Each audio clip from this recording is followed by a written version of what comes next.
Hello, can you hear me?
That right now.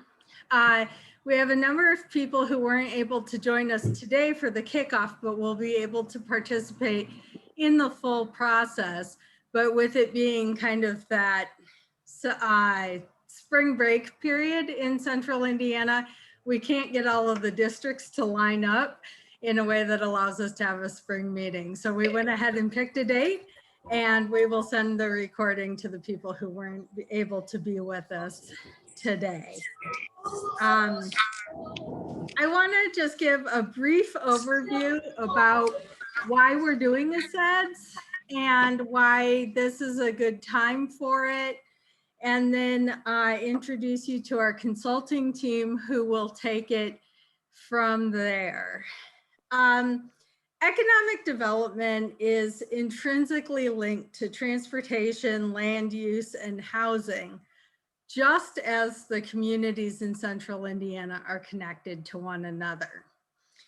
In order to compete nationally and globally for both talent and jobs, we need to have a compelling central Indiana economic development story. The CEDS is that story. In Indianapolis and in central Indiana, we know that public, private, and philanthropic partners coming together is how we build success here. And the CEDS is a tool of the regional economic development toolbox that opens opportunity to communities in central Indiana, including funding opportunities. And we need to make sure that we are ready and able to take advantage of those opportunities as they arise, be that from state government, federal government, private or philanthropic sources. We want to be well positioned to be competitive for those opportunities. And that's why the CEDS is really important. In 2015, the Indy Chamber led a CEDS process, and those plans are for 5 years. That one was never formally accepted or submitted to the EDA, but has been used as the basis for EDA funded projects over the past 5 years. A plan done in 2015, obviously in 2021 needs to be updated. And so it is time for us to have a new CEDS for central Indiana. And that is what we are embarking on today to set us forward on a path for the next 5 years and beyond. With the award of the funds that came in early November, we engaged in a public procurement process. And through that process, in which we had an amazing pool of applicants, we were fortunate to be able to select TIP strategies, and are very glad to have with us Elizabeth Scott, who's the project manager for this project, and John Roberts and Tracy McDaniel, who are amazing practitioners in economic development with just deep and broad experience in this arena. And so I am going to turn the meeting over to the TIP team and let them take it from here. Thank you.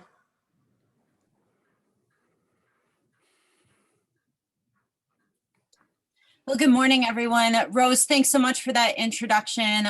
We are excited to be here, and thank you all for your time this morning. So we have about an hour and a half. I am going to take you through a brief introduction on giving you some background on TIP. Then we'll talk about the process. I'll elaborate a little bit more on what Rose said about what a CEDS is and why we're doing this. Then I'll turn it over to John Roberts on our team to give an overview on some of the trends that we're seeing nationally and how that relates to this project. And then we'll spend the bulk of our time today in a discussion and talking about next steps. We will be moderating the chat, so if you have any questions, please feel free to post them in the chat as we move forward. And as Rose mentioned, we will be recording today's session, and we'll also have a copy of the presentation for you as well. And with that, just a brief background on TIP. TIP is actually an acronym. It stands for Theory into Practice, and that is because everyone on our team has a background and a practical background in economic and workforce development. That is all of the work that our firm does, specializing in those types of projects. We are pleased to be celebrating our 25th year this year. We've completed over 400 engagements for 300 clients across 44 states and 5 countries as well. Our principals joined with me today, as Rose mentioned, are Tracy McDaniel, our president, and John Roberts, managing partner. Again, my name is Elizabeth Scott. I'm a consultant. I'll serve as the project manager, so ensuring that all the nuts and bolts and pieces of the project are moving forward. And then Tracy and John serve as advisors for the project, so you will see them on all of our presentations going forward. In addition to Tracy and John's leadership, Tom Stellman is our CEO and founder, and Jeff Marcel is our principal. We will look to them as well to provide input into the process. We are a boutique firm, but we have about full staff of about 17, and every one of those people will touch this plan in some way, whether it be our research and analytics team pulling the data and background, our production team and our graphic design team, as well as other consultants. We draw on them and their experience from other communities into the process as well. Our framework, earlier I told you that TIP stood for Theory into Practice, so it also stands for Talent, Innovation, Place. We feel this is the framework for a successful economic development plan, and we will look at these as key cornerstones as we develop out our strategies. For this meeting, a little bit of recap for those of you who have just joined. It is an hour-and-a-half meeting today. Feel free to turn your cameras on, as again, Rose said, if there are connectivity issues, feel free to turn it off. We have everyone muted, but again, please feel free to use the chat function, and we are recording. We'll also use a feature called Mentimeter today to involve you in our presentation and get some engagement, and we are recording the presentation as well, and we will use all of this information to guide our planning process. So a little bit more about our process. We approach our work in 3 different phases. The first phase is the discovery phase. It's our goal to learn as much as we possibly can about the community. So we'll do this through virtual site visits, benchmarking work. The Indianapolis region has done some tremendous benchmarking against other communities throughout the country. So we will look at that past data. We'll do focus groups, and we'll look at cluster analysis for the different targets. Once we have that body of work, we move into the second phase of the planning process, and that's the opportunity phase. That's really when the strategies start to emerge. We understand what the goals are and the themes are for the plan, and we evolve from that. The third phase of the project project is implementation, and we focus and spend a ton of time here because the last thing we want is a plan that sits on the shelf. So we will work with you all to ensure that we develop an actionable plan. So there will be specific actions under the strategies. We'll talk about the different groups, both traditional and non-traditional economic development partners that will be engaged in the process to ensure that this plan moves forward. That'll also be anchored by milestones and metrics. We often get asked what informs the plan, and there are 3 different things. And I talked about this a little bit when we talked about the discovery phase, but I promise you we will continue to learn things throughout the entire process of the plan. But first and foremost is what you tell us. So the information that we gather through our roundtables and interviews. We also look at the data. The data can only tell us so much, and that's why we use the other things to help inform the plan, but we'll again look at benchmarking, target industries, and the economic assessment, and then our 25 years as economic development practitioners, so the work that we're doing across the country. So all 3 of those things are really important for how the plan comes together. We have been very proud of how we've been able to pivot in the last year due to the public health crisis. We are now adept at using virtual engagement. It's worked out quite well. In the past, we would be doing this all in person, but we are still excited that we're able to move projects forward. So we will use a number of different tools throughout this planning process. Zoom meetings, traditional conference calls. We will use Mentimeter polling to do online results. Happy to communicate with you all through email. This helps us develop a really inclusive process and ensures that everyone who wants to be involved in the planning process can be. Project overview. Thanks again for Rose for talking about why this is important and why we are here today.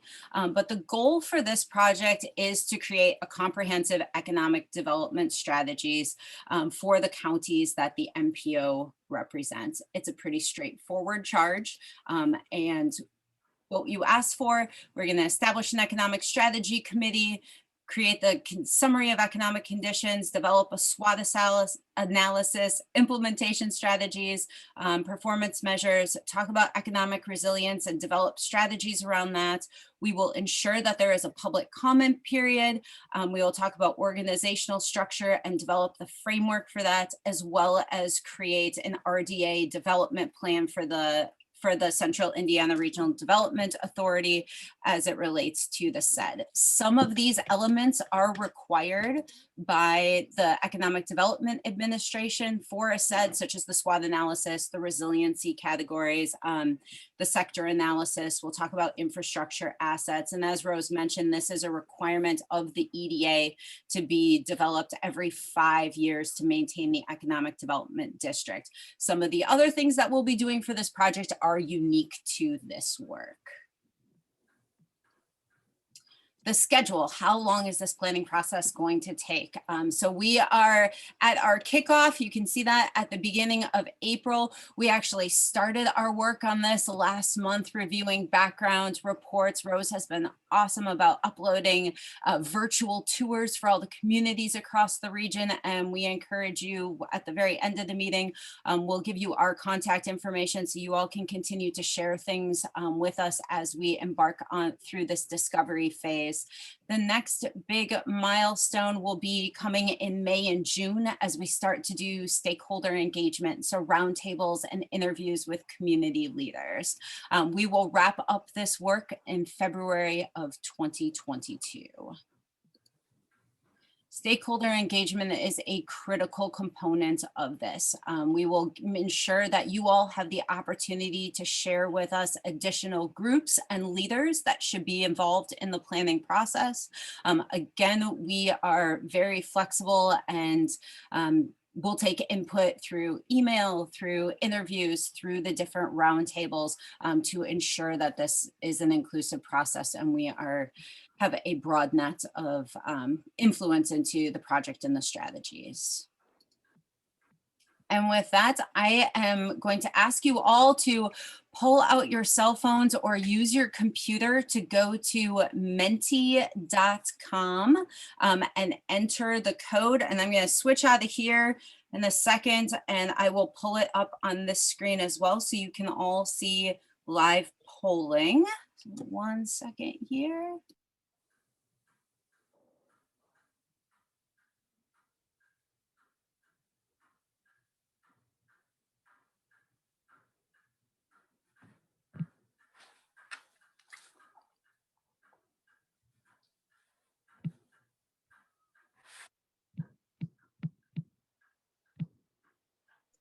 All right, so it sounds like some of you were already able to launch in. So define economic development using just one word, and we'll take your feedback. And the great thing about this tool is we'll be able to capture this and share all of the results and use this for our SWOT exercise and to help inform the plan going forward as well.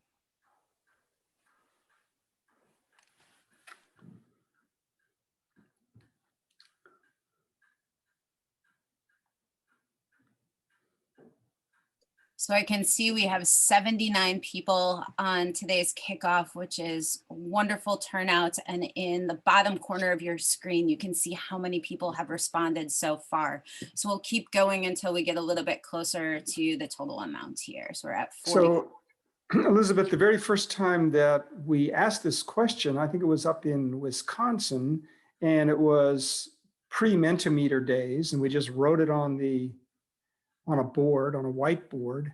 And I think we had 20 odd people in that session, and we had 20 different answers to the question of what economic development is. So there seems to be a lot more continuity here in Indianapolis.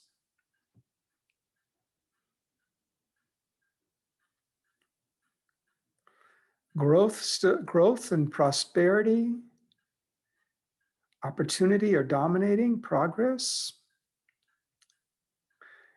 And sometimes the words overlap, so we can put grow in with growth and make that even a more significant component of it. I see equity and social change, inclusivity.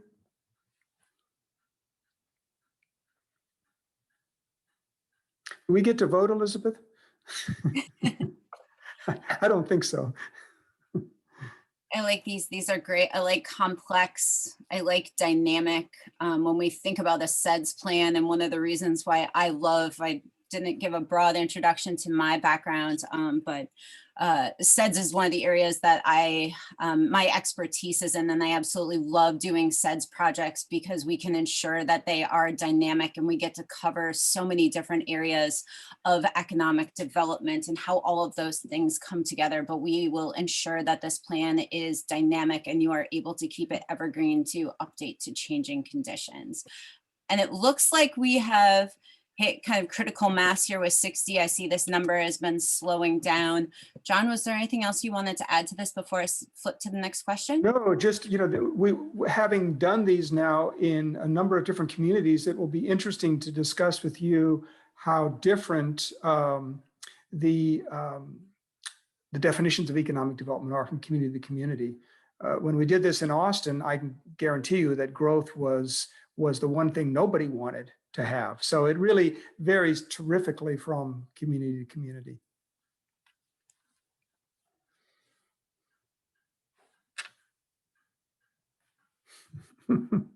Sean, I'll let you describe this. Tracy and your phrasing. Tracy and Elizabeth and I talked about this beforehand, and we wanted to hear from you within the context of economic development.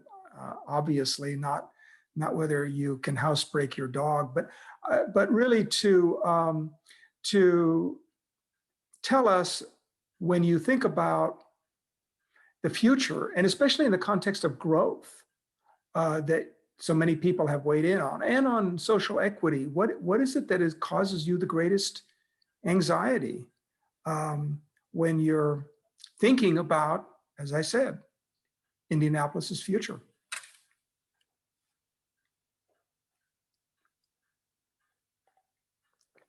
And these aren't definitive.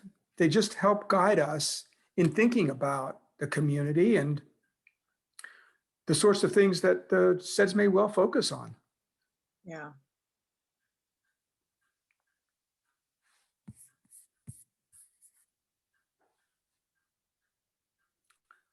Boy, the global relevance one is going to come up when we do the SWOT, Elizabeth. That's Yeah, certainly the case.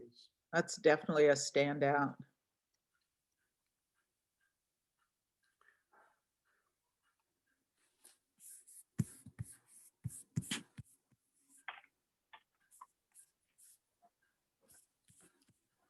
And maybe if you go to full screen, we might see it scroll. I'm not sure about that.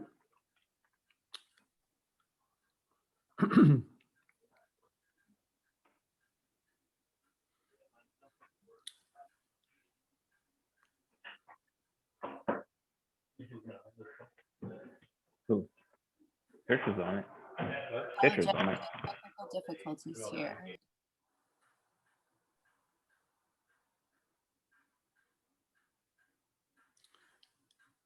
Are you able to see it scroll on your side, Elizabeth? No, not here. There you go.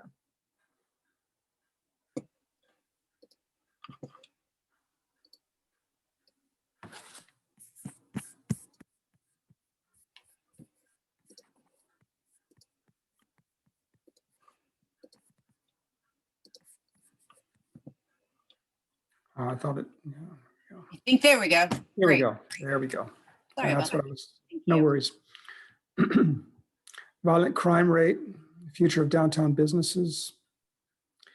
And again, it's fascinating to us to see how differently these play out. The homelessness issue in places like Portland and Seattle and Austin are way up there as anxieties for the community.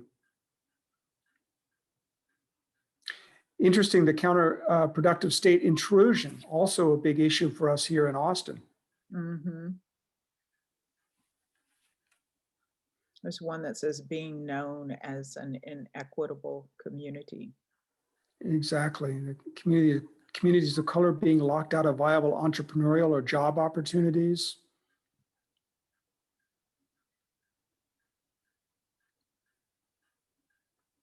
The vulnerability of regional economy due to automation is that we'll be talking about when we get to trends for sure. The public safety issues come up several times now, Tracy. You've noticed that as Right. well. I see that. Yes.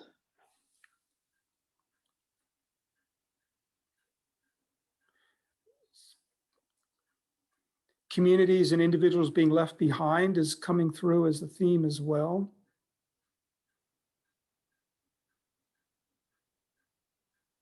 We'll be talking about poverty in terms of the K-shaped recovery. Mm-hmm.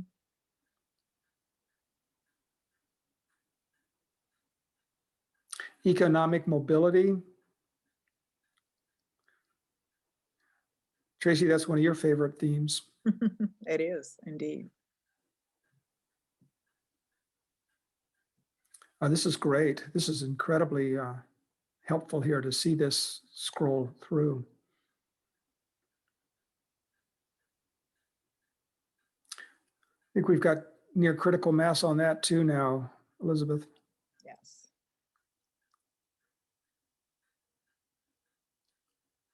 All right, and this question, be careful when they're mindful when you select your response. So we're curious to see how you think if you think the indie economy is moving in the right direction, and you'll have 4 options to choose from based on your age. So you can do a yes or a no, but be mindful of where the age falls.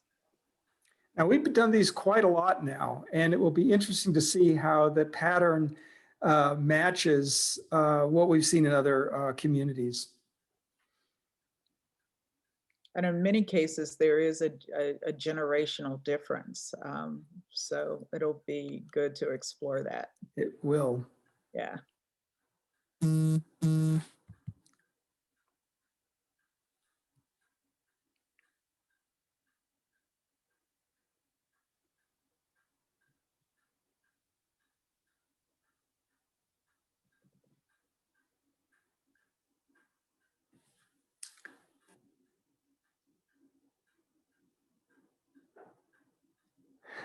Well, not the generational divide we sometimes see. Not at all. You guys, wow, I love this.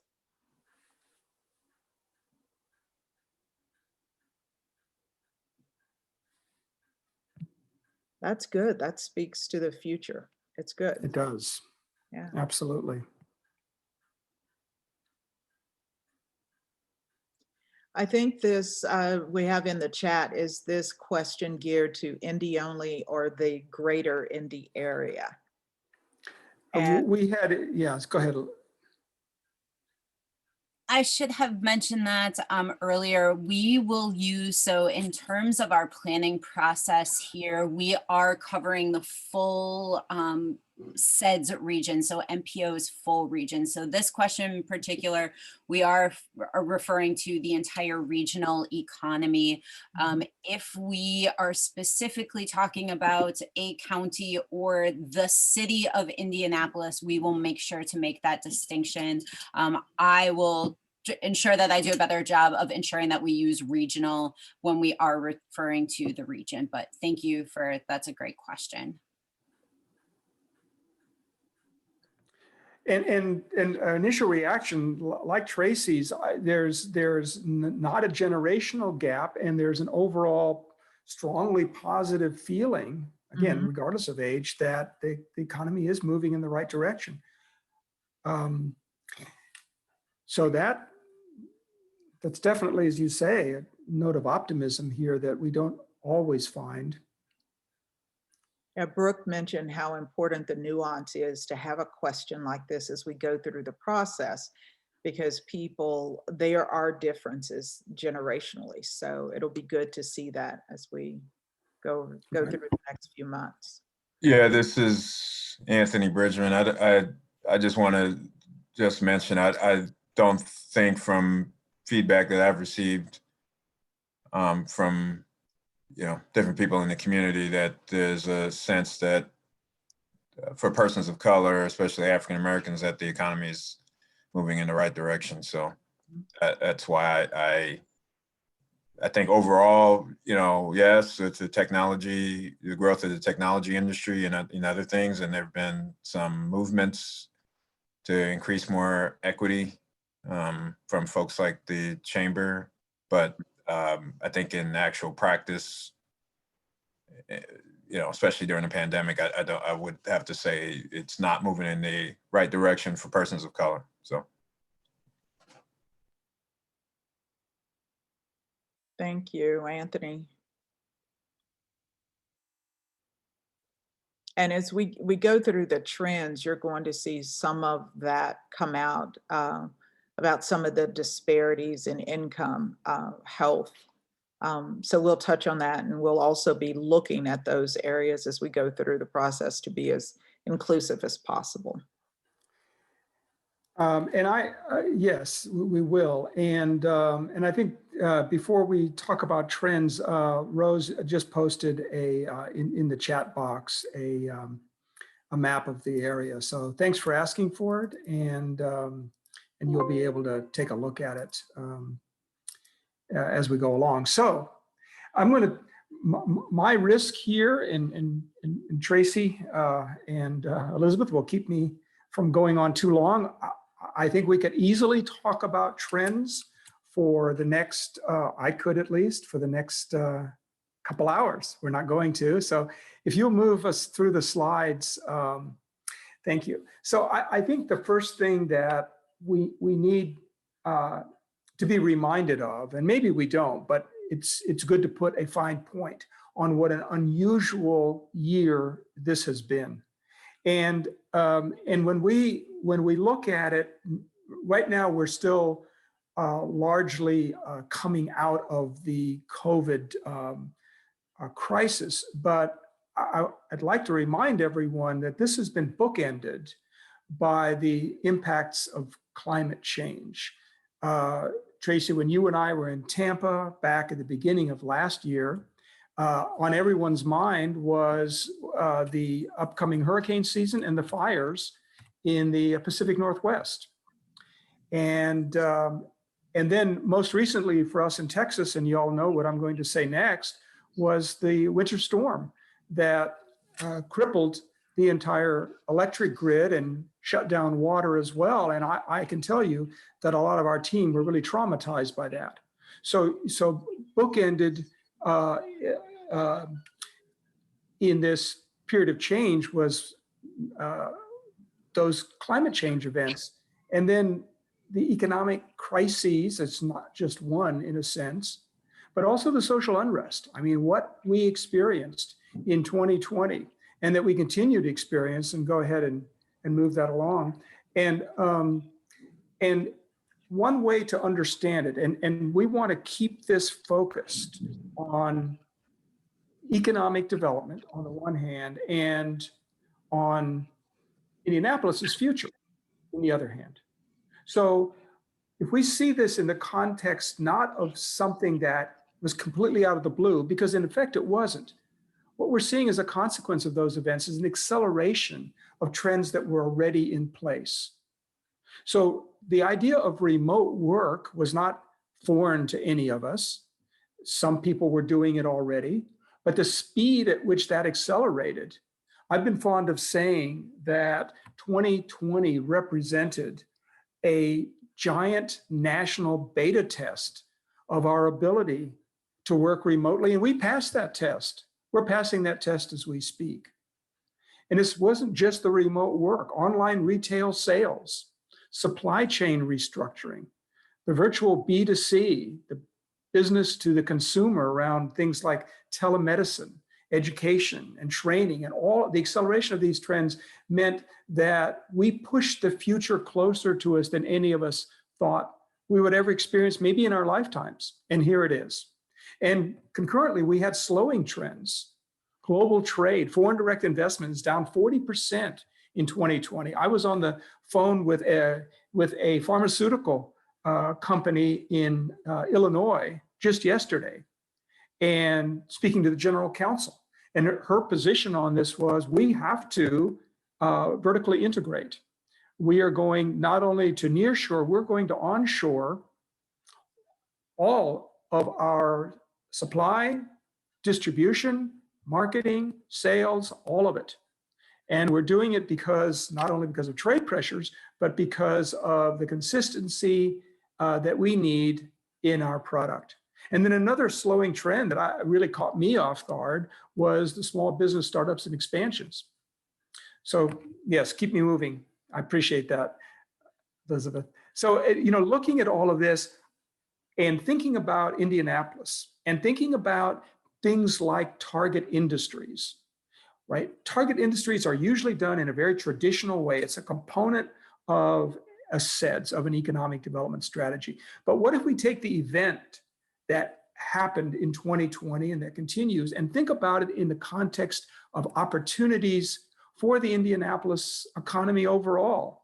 And let me just digress briefly by saying that for us, and this gets to the conviction that we have that a CEDS is not something that's moribund. It's not dead on arrival.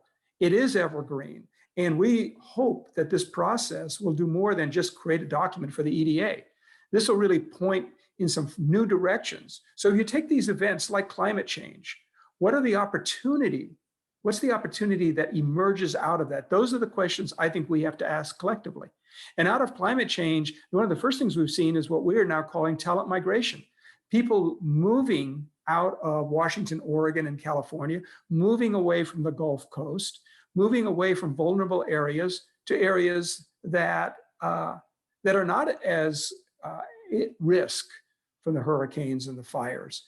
And so the talent migration and your ability to attract talent becomes very different in the context of climate change. And green energy as an industry sector, especially with the new administration putting so much emphasis on that. Then the quarantine, that event opens the door to more advanced remote tech than we're experiencing by far. Social justice movements, really taking an opportunity, and this is the point that was made earlier, about how well is the economy doing. We have to focus on DEI. And I say we have to because, and let's just have a candid conversation about the fact that suppression of voter rights in Texas is an issue right now that has caused Michael Dell, the founder of Dell Computers, to weigh in.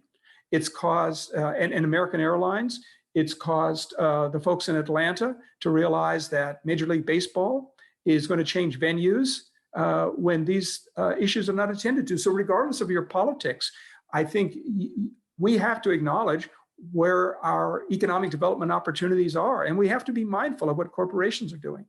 Economic crisis, supply chain restructuring, and near and onshoring. And then in the pandemic itself, entirely new medical technologies. So I think to us, these events, as traumatic as many of them were, really represent opportunities that are economic development focused. That's our mindset. Go ahead, Elizabeth. So I think with just one or two more slides, one is around the notion of the K-shaped recovery. And I think most of you are familiar with the idea of what the K-shaped recovery is. And for those of you who aren't, just very briefly, it is not so much an economic prediction as the shape that the economy will take. And it's best illustrated by the cumulative change in employment by education. So when you overlay education with race and ethnicity, you begin to get some idea of how those who are on the upside of the K, and those, again, overlay directly with the ability to work remotely.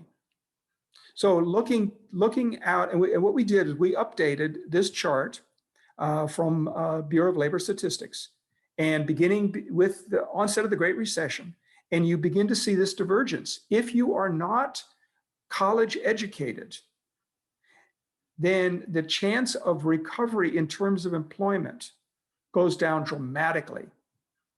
And even the recovery, look at the height of the recovery for high school or less compared to bachelor's degree or higher. They've all rebounded coming out of the pandemic, but the rebound, the gap between the rebound is growing. Each of these is growing. So the divergence, this K-shaped recovery, the fact that it is unequal, go ahead and move to the next slide, Elizabeth, is something that we have to be extremely sensitive to. And we have to ask ourselves, what kind of economy are we building as we come out of this? Because that will, the recovery is guaranteed.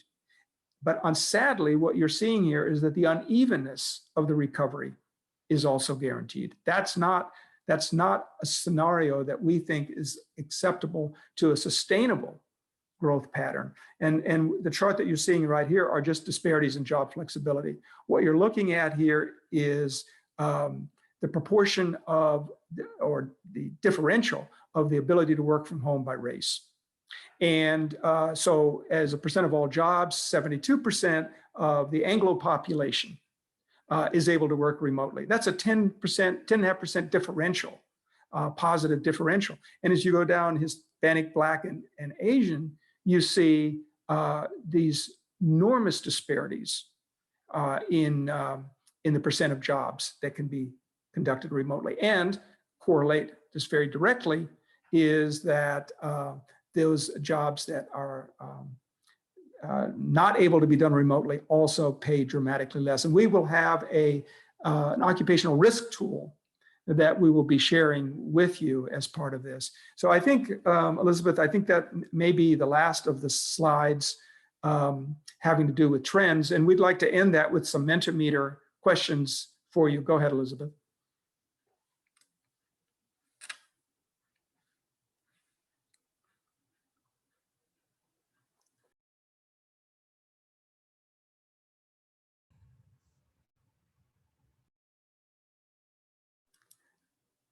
And while Elizabeth is queuing that up, let me just say that this discussion of trends specific to Indianapolis are things that we are going to be testing not only against things like census data, but in direct conversations with the real estate community, commercial and residential, both industrial, and with your major corporations.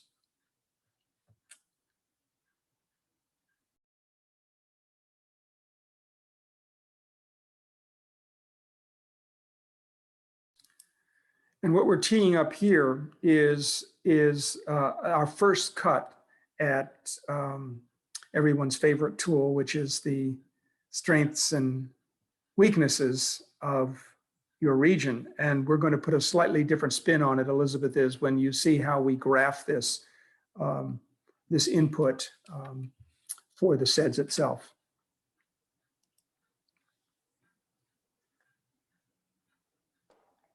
Who said lifestyle diversity? I'd like to hear a little bit more about that. If you're willing to jump in. Yeah, hi, this is Mark Fisher from the Indy Chamber. Lifestyle diversity, kind of the notion that you could be on top of the, in a condo on top of the Conrad and a working farm, all within a 15-minute drive, and then everything in between.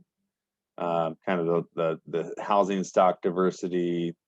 You can rural, suburban, urban, dense, not dense. So just a lot of different options for people to decide how they want to live within one singular region. Nice, thank you.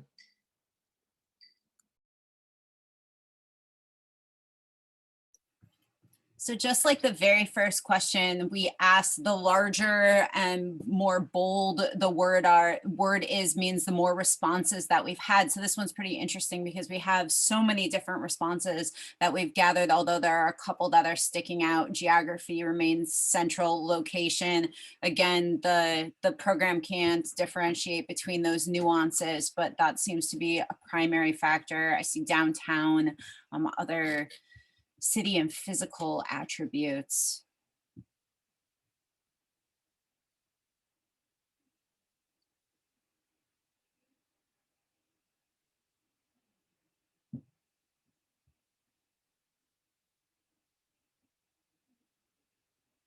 I like whoever put bold. That's awesome. A great I like outlook that for too. the city. Yeah.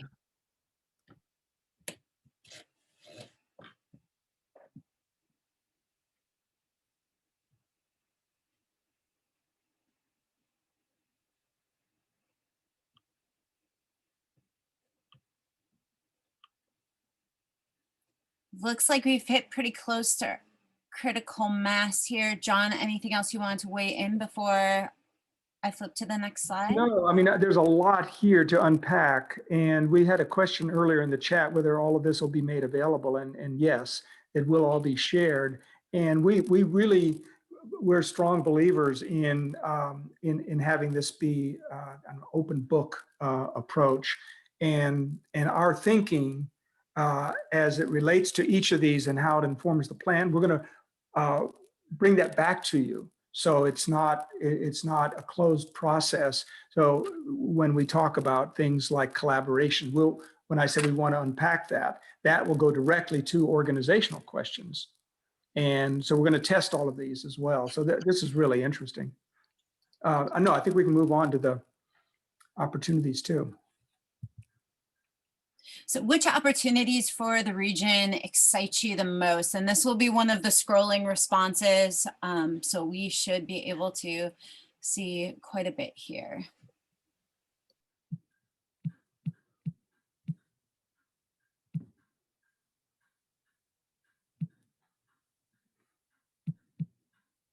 And with this allows you to be really specific. So if there are specific projects, like bus rapid transit, if it's in particular corridors, if there's, new business parks coming online, or it can be really broad thinking as well, like the tech industry. So feel free to respond openly with this one.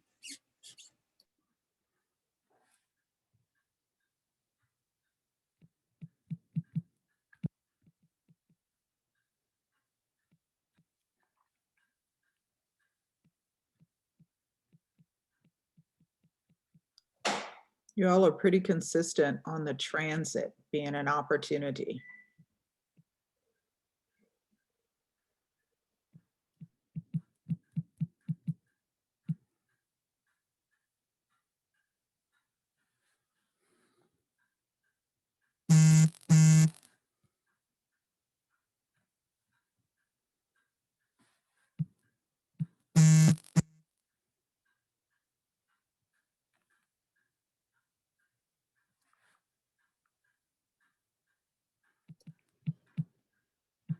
Trail connectivity, so lots around transit. I'm surprised I haven't seen the airport pop up yet. I love the Indianapolis airport, but everything from transit to amenities, you saw trail connectivity. What's White River? Someone want to tell me what that is? The White River is the main river that runs through central Indiana and provides a lot of opportunities for recreation and scenic views, but it's also got a lot of historic and current pollution and environmental justice issues associated with it. But there's a White River Vision Plan that links the communities of the White River together and has set forth a path for better engagement with and understanding of the White River. Thanks, Rose.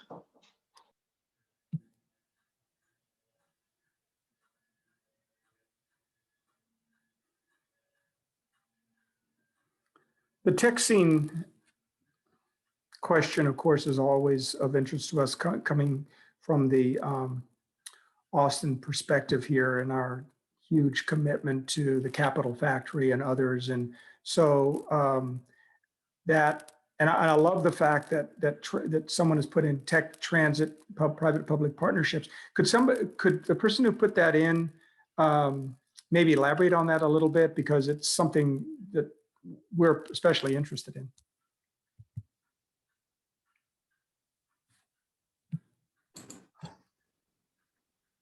Are you referring to the last question? It was the. Sorry, John, that was me. Sorry, Juan Gonzalez, my apologies. No, it's just a combination of things happening in the region. And I think that public-private partnership cannot be overstated. You know, there's a lot of stuff that the city and the Chamber of Commerce and other organizations work together to move the needle. And I feel like from the private sector, we probably have an opportunity to push the city more in the coming years with some of the things happening. So again, I just think this city, among others, is up there on allowing that partnership to create real opportunities. And do you see that extending to things like smart cities kind of overall grid opportunities? That's the hope, right? And I think having the Chamber of Commerce in the middle of this is critical, as they can touch so many points within that net, if you will, John. So they've been very helpful in pushing transit and tech and recruiting talent and marketing and all those things. And you can always have them as the central point of all of that. Appreciate that. Thank you. Yeah, Juan's comments go back to some of what I said in the introduction, where public, private, and philanthropic partners coming together is how we build success in Central Indiana. And that isn't just the city of Indianapolis, it's all of the units of government and all of the chambers of commerce and all of the local economic development organizations coming together to form those partnerships to make Central Indiana live into the vision that we set forward here.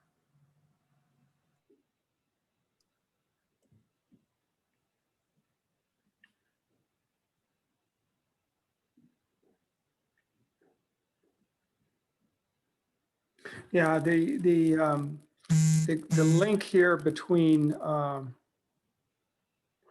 tech and transit just keeps coming up, and that's why this is so this question is so important for us. Mm-hmm. I think we may have critical mass on this already, but let's move on, Elizabeth, and people can continue to fill this in. Yeah. And then continuing on with our SWOT theme, so region's weaknesses.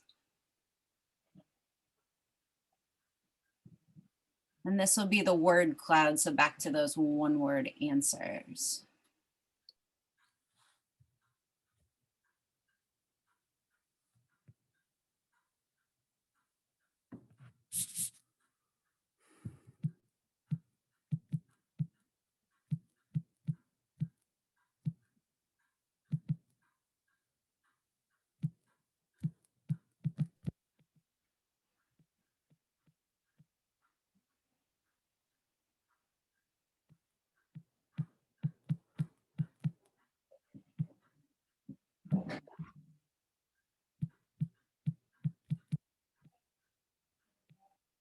So already a strong theme around diversity, equity, inclusion, inequality, which we know has ties to some of the other ones that popped up: racism, crime, violence, wages, mental health, homelessness, all interrelated.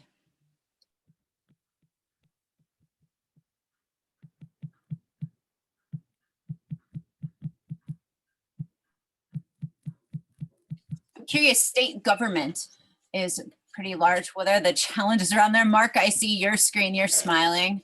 I'd love you for you to weigh in.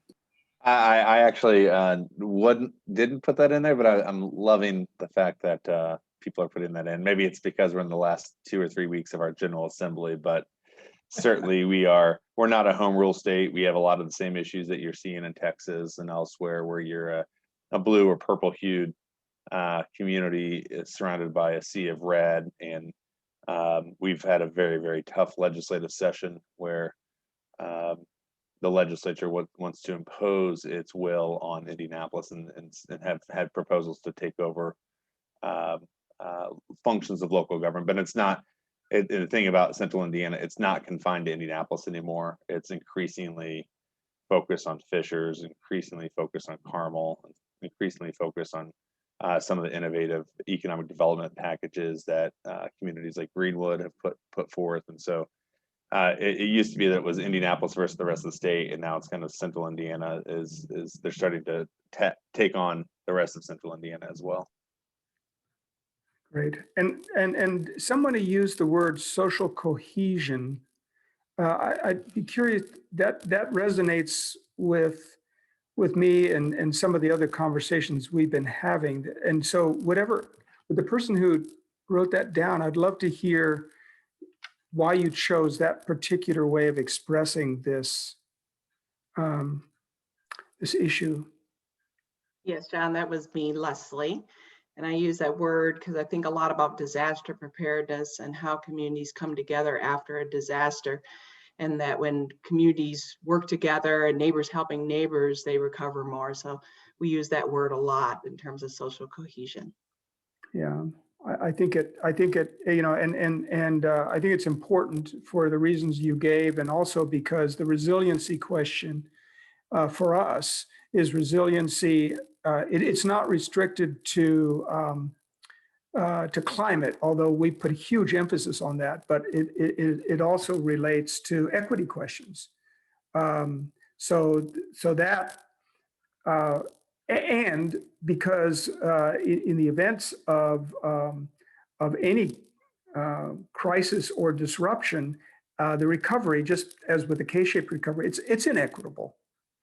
So Tracy, we talked about this at TIP right after the ice storm, is those, you know, I hate to say this, in my part of town and to some degree in yours, the city got out there and fixed things really fast. I mean, we barely felt much of an impact, and the people in East Austin, many of the apartments didn't have running water for what, another 2 weeks? It's pretty remarkable. Running water and also gas. The lines were broken because of the freeze. We have some activity in the chat I want to kind of call out. And one is that regional collaboration was included as a weakness. Does anyone want to build on that? Yeah, good catch, Tracy. This is Mackenzie Higgins. I'm with the City of Indianapolis. I put that in just because lots of times it feels like in principle, there's high level alignment with the region, but not necessarily agreement on implementation and structure and a commitment to consistency over time. So that's why I put it in as an opportunity to grow together. Great, thank you. Anyone else want to add to that? This is David Lewis. I chair the Regional Strategy Council. And I would simply probably amplify that there's a lot of work that can be done in regional cooperation. There is good intentions, good desires, but we my personal view is then it probably needs a more formal structure to really drive it. Someone needs to own it, really own that region. To make progress, we're going to probably have to have a greater ownership or stakeholder group behind it. Great, thank you. This is Greg from United Way of Central Indiana. Dave, I totally agree with you. And I you know, the work that we do, we see different areas within each of the counties that can't get on the same page on some pretty significant issues. It's a weakness because we have a lot of work yet that can be done. It's not that there's this huge faction of saying we're not going to work together, but there's just a lot of opportunity to make it better. Hey, this is Drew. I put down territorial, which kind of is the same thing Mackenzie said. And every regional thing I've worked on, we at a high level conceptualized that we should work together, but inevitably for a number of reasons, you get to that point where everybody wants to win right now. And it's hard in a regional collaboration to have everybody be winner on day one. Mm-hmm. It's very good. This conversation has been a great segue into our last SWOT question, and that is, what are the challenges facing the Indianapolis region that worry you the most?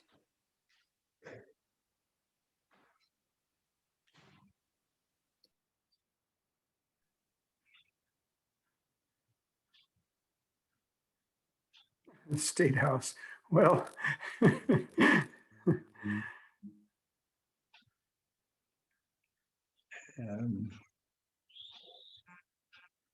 wow.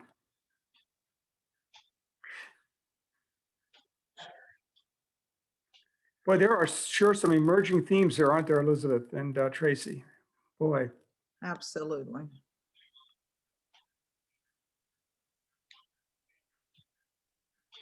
And again, allow me to reiterate that we take this process very seriously, and we try to connect what Elizabeth was talking about earlier, that the data that do or don't support these challenges on the one hand, and then also how they compare to other communities. And when we show the way we're going to organize the SWOT, Elizabeth, that'll become a little bit clearer too.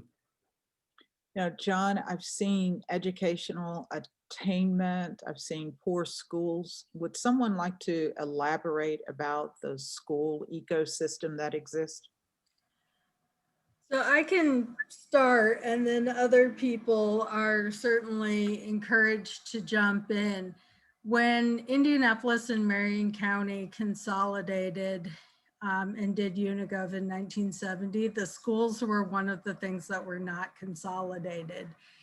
And so Indianapolis public schools continued to suffer from people moving out into the township schools, and then eventually into the suburban districts as they had more resources. And we also have a complex, so we have a complex network of public school systems, and busing for integration ended in the late 90s by court order. It was court ordered in the first place, and that court order ended in the late 90s. And so there's been this continued restructuring to make IPS relevant and attractive at the same time that they're having significant revenue challenges. But also we have a lot of parochial schools, non-denominational religious schools, and private schools, as well as charter schools. And so there's just a big hodgepodge of educational opportunities, all of which have a lot of fiscal implications for public schools and create some disparity between districts.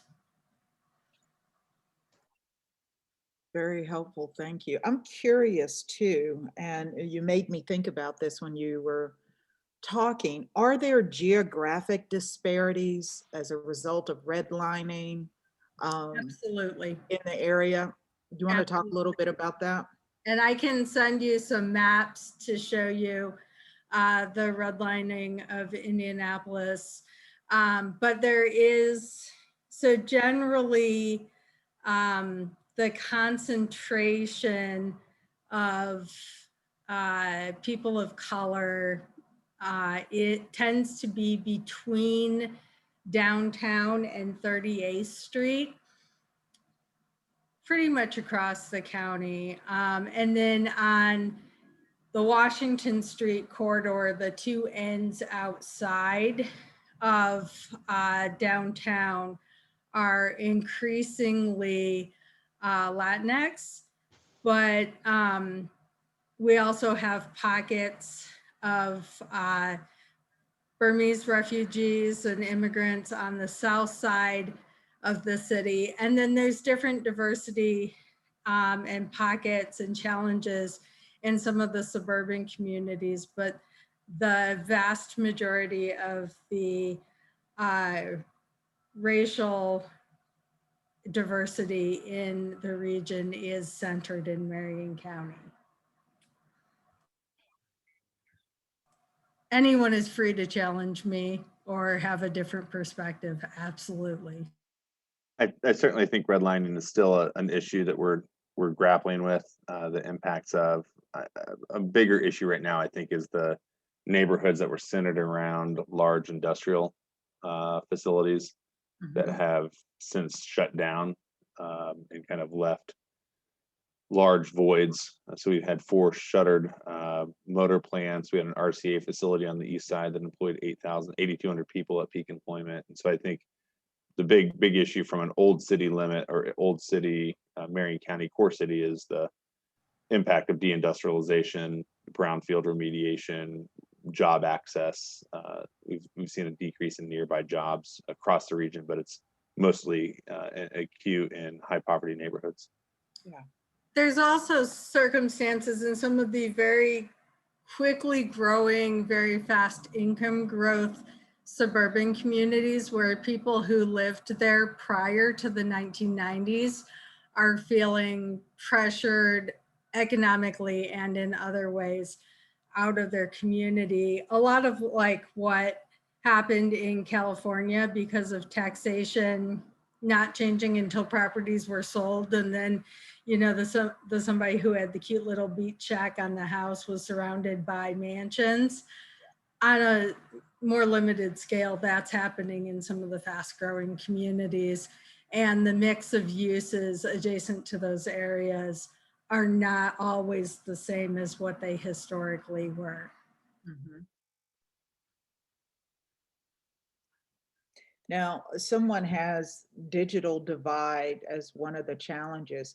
Do you see that same infrastructure with digital in those areas that we just kind of identified? I see you shaking your head, Mark. Okay. Yeah, a lot of attention is paid to the rural broadband deployment, which is the bulk of the discussions at the State House. But I think COVID has really brought to the fore the adoption issue, the subscription adoption issue in the urbanized areas. That is very much as much a digital divide as lack of broadband deployment.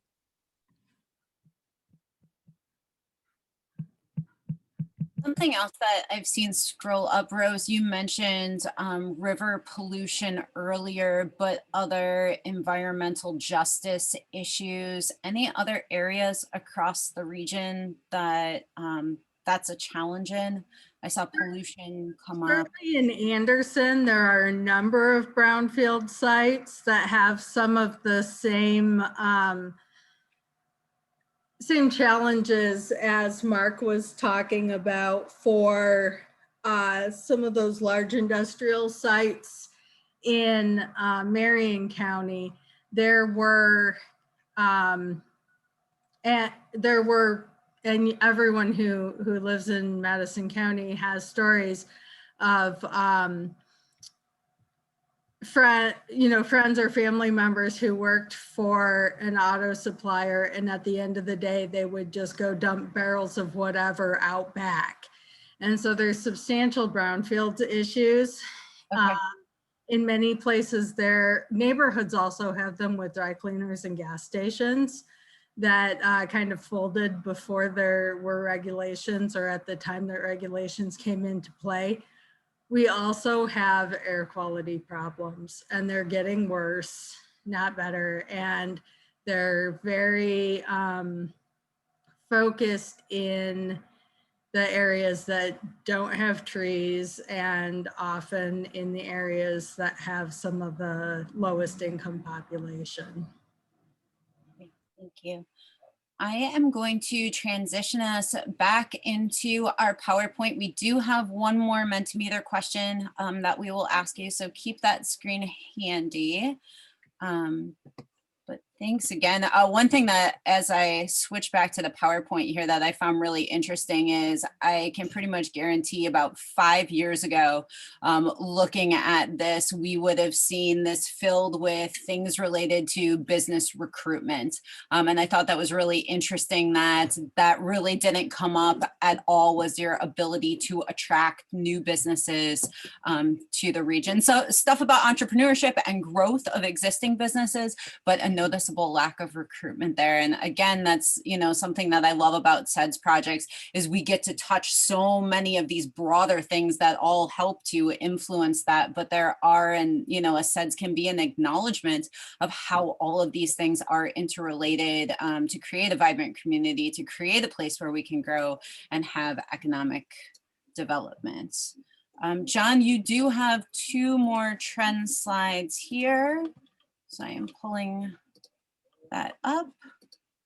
Yeah, and these are less about trends than they are kind of framing the discussion from a more traditional standpoint, and then overlaying that with trends. And we have to do that. I mean, it's a lot of work, but we have to do it. We have to do it collectively. This is your current job base as of 2019. Again, pre-COVID. And 2 things to note about this. We went ahead and divided it out by commuting and by ethnicity. And so you see in the highest wage categories, which is management, and then going on down into various professional services, the pay scales against commute patterns, against ethnicity. And this, there is perhaps no clearer illustration of where we need to focus than this, if we want a more sustainable. And this is a discussion that we have to have collectively. We have to say that, this is a goal for the broader Indianapolis region, that we have to bring more non-Anglo participation in higher wage jobs, which is a different economic development objective from let's just recruit more high wage. Am I saying that right, Tracy? I mean, I think this whole conversation is a bend away from traditional models of economic development and how we think about it. If we just heard Elizabeth talk about business attraction being literally absent from some of the discussions today, social equity, all these inequities that exist in our communities across the country are things that we have to address. So I think you're absolutely right. And this is a slide is a good spotlight on where some of these disparities and gaps are. Yeah, I mean, it just, again, it jumps out to me when we put this together. You look at something like healthcare support, which is, at $14 an hour, and its percentage of non-Anglo is 43%, highest of any of the categories, but really critical to the region and grossly undercompensated and disproportionately non-Anglo. And so this from a strategy and a CEDS standpoint, and investment in the physical infrastructure, we're talking about that earlier, and in communities of color, more broadly speaking, and in training and education. I think we have to be very clear on that, and to use your language, Tracy, much more intentional. There is no way that we will have equitable growth without addressing the job base. Absolutely. John, one thing I do want to make clear to everyone is that as we get into the data collection and analysis, we will be doing that kind of analysis and data work on a county by county basis and for the entire region. These examples are Marion County focused, but there will be individual profiles for every county. Yes. And then finally, and then we'll move off of this because I want to be sensitive to everyone's time. It's just the commuting picture, and this is from y'all's data, and it's not the least bit unfamiliar to you. But when we overlay it with the jobs that, and this is 2018, with the jobs that can work remotely, and one of the things that we've been doing, all of us at TIP have been doing, is reaching out to various corporations, large and small corporations, national corporations, about what the remote work environment is going to look like for them. And every one of them, and this won't surprise you at all, and I'll just quote from the CEO of Citibank. Her point was, there is zero chance that we will be 100% remote going forward. There's also, however, a 0% chance that we will be entirely in the office in the way that we were. So everyone is saying the same thing, hybrid. What we don't know is exactly what that hybrid will look like, but it will have impacts. It'll have impacts on transportation, commercial real estate, and we need to keep in mind that that is a very different outlook from the ones from those people who can't work remotely. Right. So there's the divide, and that divide is digital. It's occupational. It to me, and please reach out to us to test this with us. But this to me is a fundamental component of this CEDS. That point right there.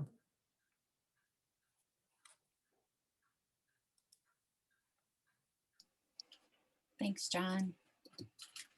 So before we were getting close on time here with our last few minutes, before we launch into our last Mentimeter question, few things and reminders. One, this is our project kickoff. This is the very beginning of our conversation. So as this sinks in and you think of things later today, next week, next month, please know that you can always follow up with Tracy, John, myself, Rose, and we will be collecting feedback. You all will be participating in additional focus groups and interviews and be part of surveys. So we encourage you to continue sharing, and this is the beginning of the conversation. John mentioned a few times as we were doing the SWOT analysis that we're going to be presenting this in a different format than is traditional, just a list of strengths and opportunities and weaknesses and threats. We want to conceptualize this for you and have it be a visual display of where the impact and what your degree of control is. So we'll be looking at the strengths of region through hyper local things such as downtown amenities and outdoor recreation, all the way up to a state and regional level, out to national and global trends. It works a little bit differently depending on what the categories are. But John, Tracy, anything else? We've done this in a number of communities. And John, Tracy, anything else that you wanted to add and how this has worked in other areas? I'll jump in real quickly, but I'd like to get Tracy's reaction as well. So the first time we did this was in Fort Collins, Colorado, I think probably over 10 years ago. And it was inspired by some of the same things that you were saying, this global irrelevance. And it's a way of recognizing that if we do a SWOT, just within the bubble of Indianapolis, if we're not mindful of all these other trends that are happening, we won't be serving you nearly as well as we would by raising these other questions. And you see the arrow there, the degree of control. You don't control global trends. We don't, nobody controls them. I mean, it's global, right? But they impact you. So when trade policy changes, and when a cargo ship gets stuck in the Suez Canal, it can affect you. You can't widen the Suez, you can't unmoor that ship, right? But it's affecting us. And so that vulnerability on a global or a national level, and you've already identified that at the state and regional level. You've repeatedly addressed the question of the Indiana legislature, right? So that right away in that first gray circle, second gray circle, there's a place to put that. And we need to put that. We need to say that you see this as a weakness, or however we express this. And so when we give this back to you, I think it opens the door to some other actions that aren't typically part of the CEDS. Like, what does it mean to influence the legislature? What does it mean to, so you can't unstick that cargo ship, but you can talk about onshoring. You can work with your companies about vertical integration and find out what they're doing and how it affects the supply chain. So that's why I think this is such an important and different way of looking at the SWOT process. Tracy, you want to jump in on that as well? Now, I think you covered it. We just did this exercise, another team in Fort Wayne, and it was amazing because it really empowers you once you see all of this mapped out in this process. So I'm looking forward to seeing all the information filled out. And since this question came up earlier, when we talk about local, that is going to be for the MPO region. When we think of state and then it's slashed with regional, that region we anticipate would be kind of the Midwest. So that's why the region is broader. That's more obvious when you look at when we actually have the trends fit in. But when we talk about local, again, it's going to be for the full CEDS region. And with that, I am going to jump back into Mentimeter for our last question.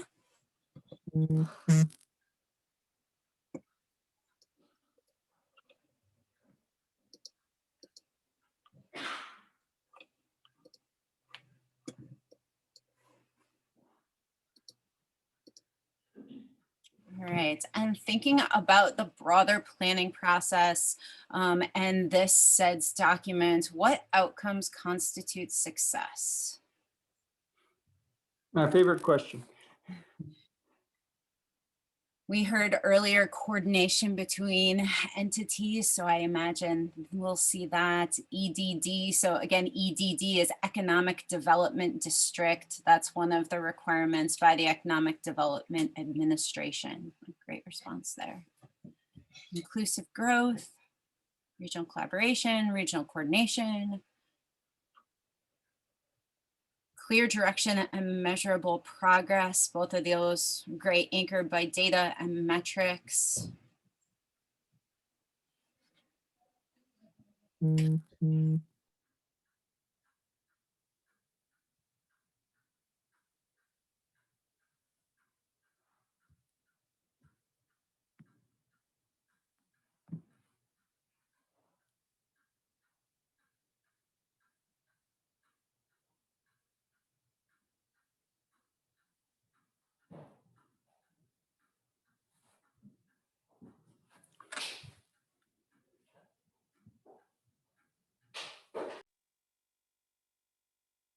This is great. There's a lot of overlap in the collaboration, consensus building, clear direction. Having that North Star is so important during times like these.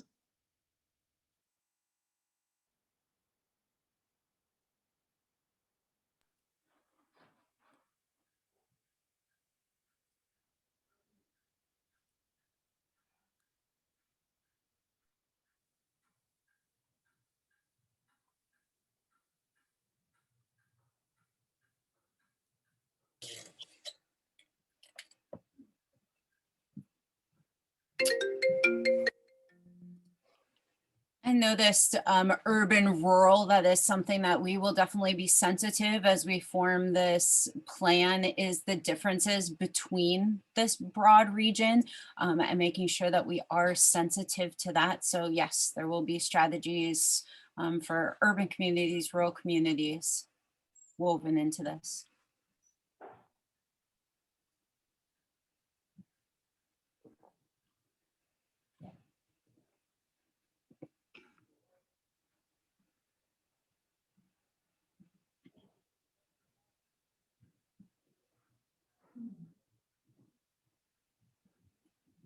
Gee, I wonder if collaboration is important here, Elizabeth. Just Mark, no smiling. I love that. That makes it easier said than done, but in some ways that makes our job easy because we are well equipped to write plans that have a lot of collaboration. Something that's really exciting about this particular project is Rose and the MPO's commitment again to being and having an inclusive process. So looking at what we consider traditional economic development partners, chambers, cities, economic development organizations, but then also including what we would consider non-traditional economic development partners. So broadband has been on lists. I saw housing before, so housing authorities, mental health came up. So of those groups, community foundations would be considered non-traditional economic development partners. So the opportunity to include them in this planning process is really fantastic. And as we're wrapping up, Tracy and Elizabeth, let me just say that we are very easy to reach. This is no more than a kickoff, but it helps, I think, frame the discussion. It's been hugely valuable to us. And I think that, thank you for bringing this up, Elizabeth, because this is what we initially identified as our marching orders, if you will, things that we felt needed to be focused on. And so it's gratifying to see that that your input has reflected that as well. The organizational alignment, the notion of bold projects and equitable recovery. And if there are things from, and we'll be adding to this as well and overlaying it with the SWOT, but I think this is still our marching order. Does that, Rose, are you sensing the same thing from what you've seen so far? In a lot of ways, absolutely. I think bold projects may be more of a bold vision than projects, but there will be projects that help help support that vision. And I think these are the things that we had taken forward from the work that the Chamber did in looking at Accelerate Indy and the earlier CEDS like strategy, and the things that came out of the Metropolitan Planning Organization strategic planning process in 2017 and 2018, leading to the adoption of our plan and our leadership of the CEDS process this time along. So I think we've had amazing discussion today, and I'm very grateful to everyone who agreed to participate and the people who will be joining us over the next several months. You will be receiving a follow-up email from me either yet this afternoon or tomorrow that includes the slides and the recording, quite possibly a link to those documents out on the cloud somewhere rather than trying to push a pig through a Python. But we will make those available. We will be meeting as a strategy committee the first Tuesday of every month at 2 p.m. And you should have received Zoom calendar invitations for that. If you haven't, please let me know and I will make sure to take care of that. From the invitation emails, you should know that my email is rose.scovel, SCOVEL, @indympo.org. Also, We will be doing a monthly e-newsletter that will go out to all of you, but also to a broader stakeholder list that includes information about what we did in the strategy committee meeting, highlights organizations or people or projects going on in the region, and provide some information that is relevant to the process as we move forward. We also, in your initial invitation email, there's a website within the IMPO website that has been set up specifically for the CEDS. And we've provided some information there, and we'll continue putting information about the process up on that page. And again, I want to thank all of you for your participation. Thank you to the Indy Chamber, the Indiana Economic Development Corporation, and the U.S. Economic Development Administration for their financial support of the project. And I am so excited that we have this kicked off and are rolling forward and can build a really strong CEDS for Central Indiana. Great. Well, it's a real pleasure on our part, and look forward to additional discussions. And as I said, we are relatively easy, not relatively, we're absolutely easy to reach individually if you need to. Thank you, everyone. Have a good day. Thank you, everybody.